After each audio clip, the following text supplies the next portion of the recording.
They didn't tell us much. They never do. I've learned not to ask for details, especially when it's a classified job. In this line of work, the fewer questions you ask, the longer you last. But sometimes the answers find you whether you want them or not. I was sitting alone in the briefing room when the first transmission came through. The others were still suiting up, running the last system checks on their gear. I was taking a moment, eyes shut, letting the sound of the heater in the corner fill my head. It was just another mission. In and out, a standard recovery. Get the people, get the data, get home. The transmission came as a burst of static, catching me off guard.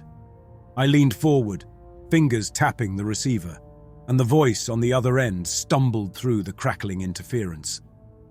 "Is Dr. Hammond? Anyone?" I shot a glance at the comm panel, twisting the knob to clear the interference. Hammond had been the lead scientist at the facility, one of the few names they gave me. His voice was strained, like he hadn't slept in days. Maybe longer. "Dr. Hammond, this is Captain Rhys Darrow, commander of the recovery team. Do you copy?" More static. Then the line cut in again, clearer this time. The voice was hurried, almost panicked. "Captain, God, finally! You have to stop. You can't." The transmission fractured, as if it was being physically torn apart, leaving his words hanging in fragments. When it came back, his voice was frantic. "Not what we thought. Deeper than... It's alive." I straightened in my chair. Hammond was always the calm one, or so I'd been told. Professional, clinical. He didn't sound like that now. "Alive?" I asked, trying to pull more out of him, but the feed was already breaking down again. We dug too far. Found it under the ice. Not human." The line cut out. Silence filled the room, thick and heavy. I waited, fingers still gripping the comm knob, watching the indicator light blink uselessly. The hairs on my arms stood on end, not from the cold, but from something deeper, something instinctive. The kind of fear you don't learn. It comes with the air, creeping in before your mind even catches up.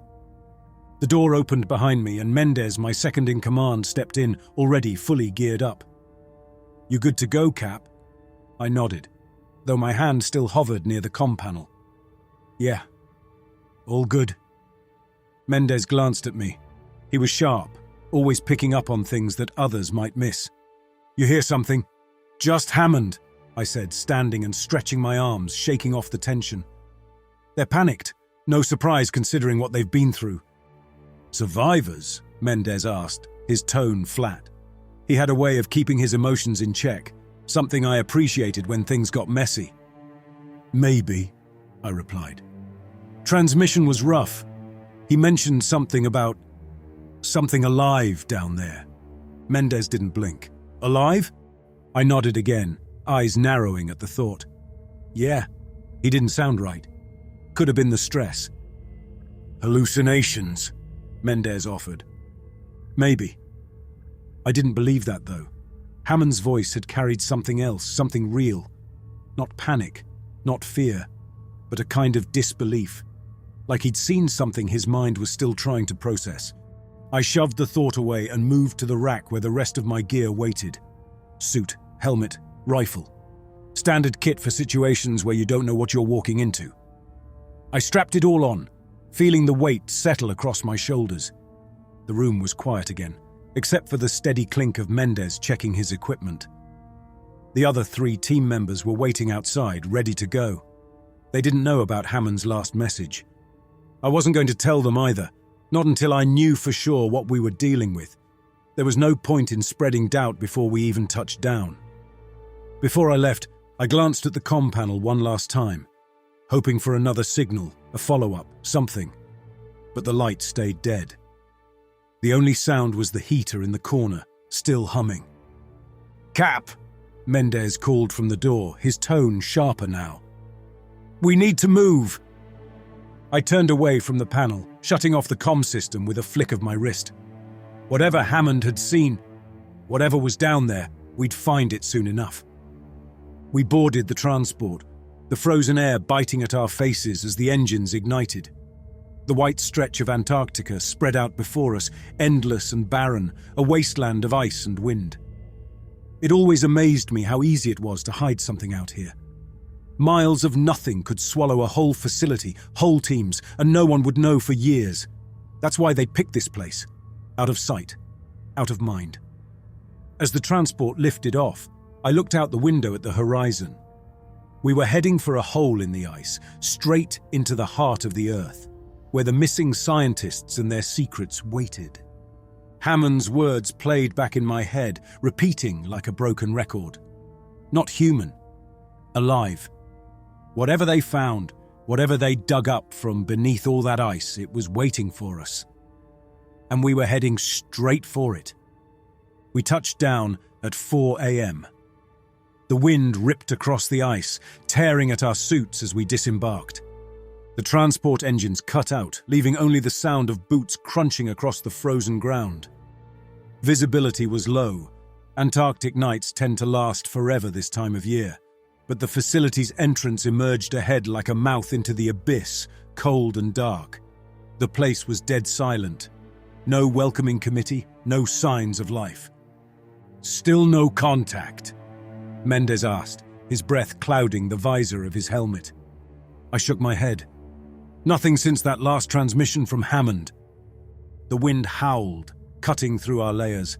Antarctica didn't care that we were human. This place was as close to hostile as the surface of another planet. It was easy to see why they picked it for something like this. Whatever they were hiding, the ice would keep it secret. Daniels, our tech specialist, was already scanning the entrance. He had his hand held up, staring at the screen. "Getting some interference, Cap. It's weak, but there's something still powered down there." "Could be leftover systems from the mine," I replied. "Or their comm equipment." He gave me a look that suggested otherwise but didn't press. Daniels wasn't one to jump to conclusions. That's what made him valuable, and why I needed him focused.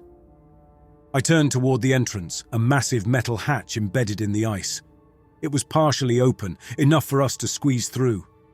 "Stay tight," I ordered. "No stragglers. Keep comms open, but minimize chatter. I don't want to miss anything." Mendez took point, leading the way inside. I fell in behind him, with Daniels, Rourke, our geologist, and Alvarez, medic, bringing up the rear. The team was solid, each of them hand-picked for missions like this. No glory hounds, no one who couldn't handle their nerves in the dark. As we entered the facility, the temperature changed, not by much, but enough to notice. It was warmer down here, beneath the ice. That made sense, I supposed. But this place wasn't designed to be comfortable. The walls were lined with thick cables, conduits snaking along the ceiling like veins in the body of some great machine. We moved slowly, methodically. "Facility seems intact," Mendez said, his voice low but calm. He was always like that. He could keep his head on straight when things got tense. "No signs of damage." "Could have evacuated in a hurry," Rourke muttered, glancing at one of the doors, its control panel blinking weakly. "Left their equipment behind. Too cold for anyone to survive out there for long." Something was off, but I couldn't put my finger on it yet. That familiar sense you get when a mission's not going to play out the way you'd planned. We pushed further in, passing through a checkpoint, the first of many, I assumed. The deeper levels of these places always had security measures, though the cameras overhead were dead, glassy-eyed. No alarms, no response to our presence. "Stash the charges here," I ordered, motioning toward the corner near the entrance. "Worst case scenario, we bury this place." Mendez dropped the packs, careful to keep them secured in place. We didn't plan on using them, but it was good to know they were there if everything went south. Daniels paused at a control station, his fingers tapping across the cracked surface of the console. "Got power to some of the lower levels. Communications are still down, though. Whatever happened, they lost control over most of the upper facilities."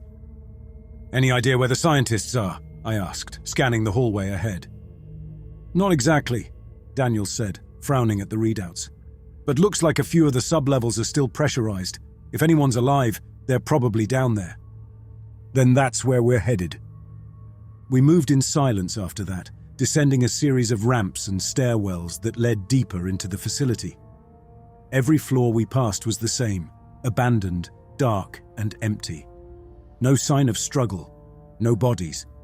It was like the whole place had just been left to rot. The only sound was the hum of the generators, still keeping some of the lights on. The deeper we went, the more I started to feel it. Something beneath the surface of the mission, just beyond reach. I wasn't the only one who noticed. Rourke, who had been relatively quiet until now, began muttering under his breath, words that didn't quite make sense. "Rourke, you good?" I asked. "Yeah," he replied quickly. "Yeah, just strange formations in the ice. Never seen anything like it." I glanced at him, catching the way his eyes darted to the walls, then back to the floor. He wasn't lying, not completely, but there was more on his mind. I decided to let it go for now. We reached the lower levels. The door ahead of us was different from the others, reinforced with a control panel that still blinked green. This was it, the final barrier between us and whatever was waiting inside. Daniels approached, prepping his tools to bypass the security lock. The door opened, revealing a cavernous room beyond. The air inside was still, and far warmer than it should have been this deep beneath the ice. As we stepped through, the first thing I noticed was the equipment. It was scattered everywhere. Half-finished experiments, tables overturned, chairs shoved aside in haste. Someone had left in a hurry. But it was the far end of the room that caught my attention. There, beyond the scattered remains of the scientists' work, the wall of the ice cavern had been carved away, revealing something embedded deep within the frozen ground. It was a doorway, not unlike the facility entrance, but older. Much older. The lines were sharp, precise, cut with an accuracy that couldn't have been made by the equipment the scientists had at their disposal. "Mercy," Mendez breathed, stepping closer. I followed, my eyes locked on the carvings that lined the frame of the door. Rourke was beside me now, his breath catching as he stared at the doorway. "What is this?" Rourke whispered. It's not part of the facility." I didn't need to be a geologist to know that. I could feel it. This door had been here long before the mining team had dug it out. Long before the facility had even been built. Daniels moved towards the entrance, raising his handheld device to scan it. The moment he crossed the threshold, his equipment went dead, just like that. No warning, no malfunction code, just dead. "Daniels, pull back," I ordered, my voice tightening. "We regroup. Figure out our next step." He didn't move. His eyes were wide, staring at the carvings. "It's pulling something," he muttered, his words slurring together. I grabbed him by the shoulder, pulling him back from the threshold. "Daniels, focus." He blinked, shaking himself loose from whatever trance had gripped him. Whatever was down here, whatever they'd uncovered, was beyond our understanding. But it wasn't beyond our reach. "Rourke, I need you to analyze those markings," I said, turning to the geologist. "Tell me what we're looking at." He nodded, but I could see the hesitation in his movements. He didn't want to get closer, but he knew we didn't have a choice. As he moved toward the doorway, I caught sight of something in the corner of the room. A journal under a pile of equipment, its pages torn and crumpled. I knelt, picking it up and flipping through the pages. Most of the writing was illegible, smeared with something that had frozen long ago. But a single sentence stood out, clear as day. "We went too far." I closed the journal, my chest tightening as I stood. There was no turning back now. We had to know what they found. "Rourke, what are we looking at?" I asked. He knelt down, running his gloved hand over the carved surface. "I don't know, Cap. These cuts. Whatever did this wasn't using standard mining equipment." "No kidding," Daniels muttered, stepping back from the door, the dead scanner hanging loosely in his grip. "Nothing we've got can read this. It's like the whole area is interfering with our systems." I glanced over at him, watching as he fumbled with the handheld, trying to get it back online. It wasn't going to work. Nothing electronic had functioned properly since we passed through the threshold. We were blind in here. Rourke, I need more than this isn't natural, I pressed. What's it made of? Is it ice or something else? He tapped the surface again, the sound echoing faintly in the chamber. Feels like ice. But look at the way it's formed. It's smooth, but not like something that melted and reformed. It's been cut, shaped. He paused, considering his words carefully. This wasn't formed by any geological process, I know. I took a step closer, feeling the cold radiating from the doorway. There was something about it, something that demanded attention. But there wasn't time to stand around admiring the work. We had a job to do. Daniels, keep trying to get the equipment working, I ordered, stepping back from the door. Rourke, document what you can. We're not here to play archaeologist, but I need everything recorded. The sooner we get a handle on what's down here, the sooner we can find the survivors and get out.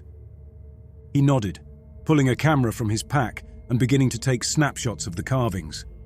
Mendez, who had been quiet up until now, moved toward the far end of the room. Cap, there's another door back here. Looks like it leads further into the structure. I turned, following him across the room. Sure enough, there was a smaller, less ornate door set into the ice just beyond the main chamber. It wasn't carved with the same precision as the first one. This looked more functional, like an entryway designed for regular use. Can we open it? I asked. Mendez examined the control panel next to it, his eyes narrowing as he ran his fingers across the frosted surface. It's mechanical. Looks like an old-school pressure seal. No electronics involved, at least not directly. I can try to bypass it. I nodded. Do it. As he worked, I glanced back at the others. Alvarez was pacing near the entrance, keeping an eye on Rourke as he continued documenting the carvings. Daniels was still wrestling with his handheld, muttering under his breath. Anything on comms yet? I asked Daniels, knowing what the answer would be. He shook his head, not looking up. Nothing. We're still cut off. Mendez grunted, pulling a small lever on the side of the control panel. There was a low hiss, followed by a metallic clunk, and the door began to slide open with a slow, grinding motion. Cold air rushed out from the chamber beyond, and with it came the scent of something long sealed away. Everyone stay sharp, I said, gripping my rifle a little tighter as I stepped through the doorway. The room beyond was smaller, but the walls were lined with alcoves cut into the ice, each one containing what looked like some kind of machinery. Tubes, pipes, and conduits ran from the ceiling to the floor, connecting each device in a network of what I could only assume was part of the facility's inner workings. What the hell is all this? Mendez muttered as he scanned the room with his rifle's light. Rourke followed behind us, taking in the sight. This looks like a processing facility. Maybe some kind of power source. But it's ancient. I can't even begin to guess how old. Doesn't look like anything we've seen before, I added, stepping closer to one of the machines. It was dark, lifeless, but there was something about the way it was positioned, the way the pipes connected to it, that suggested it hadn't always been this way.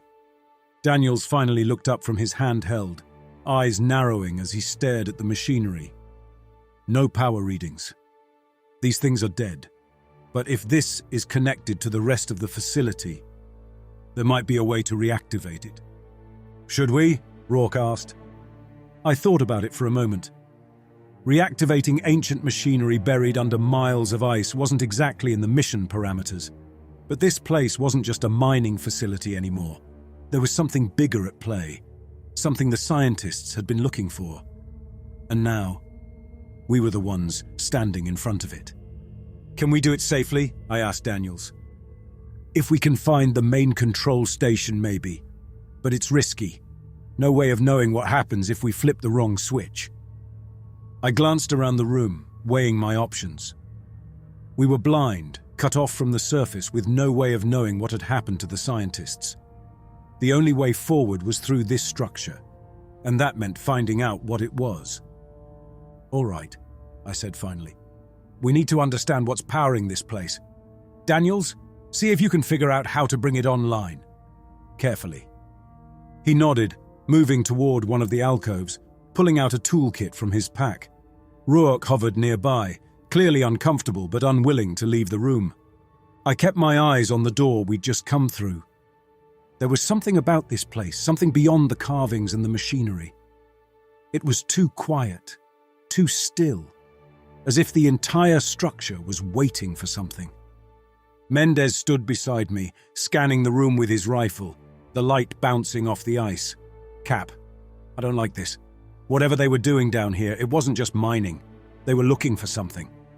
I know, but we need to stay focused. The scientists are still our priority. If they're even still alive, Mendez added, his tone hardening. We'll find out soon enough, I said, turning back to Daniels as he worked.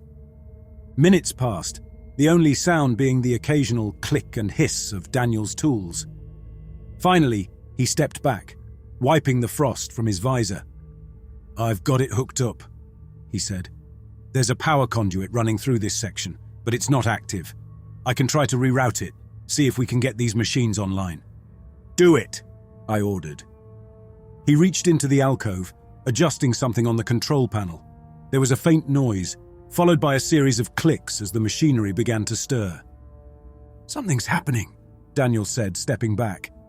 The machines began to glow, a dull blue light coming from within the alcoves. I watched as the pipes filled with some kind of fluid, moving slowly, methodically, as if it had been waiting for centuries to be reawakened.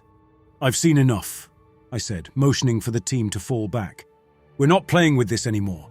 Get what readings you can and then we move. Rourke was already backing out of the room. Daniel stayed for a moment longer, staring at the machines. Then he turned and followed us out, the door closing behind him. We should report back to base, Mendez suggested. We're in over our heads, Cap. I didn't argue. He was right. We were in deep, and the deeper we went, the stranger it got. I tried the comm again, flipping switches and adjusting the frequency, but all I got was static. Something was jamming the signal, or the whole network was fried. Nothing, I muttered, shaking the receiver in frustration. It's not getting through, we're on our own. Mendez shifted uneasily. So what's the plan? Before I could answer, the sound of grinding metal filled the room, and I spun around. The massive gate, the one carved into the ice, was opening. Slowly the heavy doors slid apart, revealing a dark void beyond. None of us moved at first. It felt like we were standing on the edge of a cliff, staring into something we couldn't understand. The carvings, the ancient machinery, the tubes pumping that strange blue liquid, none of it added up. But the door felt final. Whatever was behind it had been sealed away for a reason. Cap, Daniel said. You want to go in there? I didn't, but we didn't have many choices left. We need to find out what's down there. Maybe the survivors made it this far. We stick together, check it out, then we get the hell out of here. We moved toward the entrance, weapons ready. Beyond the gate was a massive space, larger than anything we'd seen so far. The walls were smooth, like the entire space had been carved out in one single sweep. I could make out rows upon rows of structures along the walls. At first I thought they were cells, prison cells maybe. But as we approached, it became clear these weren't ordinary cells. They were massive, towering over us, each one encased in a thick, translucent material. Inside, shapes floated in suspension, frozen in time. Cryogenic cells, Daniels whispered, his voice filled with dread. I moved closer to one of the chambers, shining my light inside. The figure within was enormous, at least 10 feet tall, its body covered in thick, leathery scales. Its head resembled something like a bull's, but with eyes too large and too far apart. Its limbs were muscular, ending in sharp, claw-like features. It wasn't human, not even close. What the hell is that? Mendez muttered, his voice trembling. We spread out, cautiously examining the other cells. Each one held a different creature, some monstrous, others disturbingly graceful. One had the body of a serpent, coiled tightly, its head crowned with what looked like horns, its skin iridescent. Another looked like a mix between a lion and a bird of prey, with massive wings folded tightly against its body and a mane of bristling feathers. What is this? Rourke muttered. How is this even possible? This isn't... Anything we know." Rourke said, his voice low and shaky. "They're prisoners," I said, the realization dawning on me. "This place, it's a prison." Daniels moved to another panel near the wall, inspecting the pipes running into the cryogenic cells. "The blue liquid," he muttered. "It's feeding into the chambers. The system is starting them up." As if on cue, the first cell began to hum, the blue liquid coursing through the tubes, pumping into the massive figure inside. The creature's limbs twitched, its eyes opening. It released a growl, like something stirring after centuries of sleep. "Cap," Mendez said, his voice rising in panic. "We need to go!" I backed away as the creature's cell began to open, the material sliding away. The thing inside stepped forward, its heavy clawed feet clanking against the floor, muscles rippling under its leathery skin. Its eyes scanned the room, its nostrils flaring as it sniffed the air. Then another cell opened. And another. "Move!" I shouted, grabbing Rourke by the arm and pulling him back toward the door. The chamber erupted into chaos as the creatures began to awaken.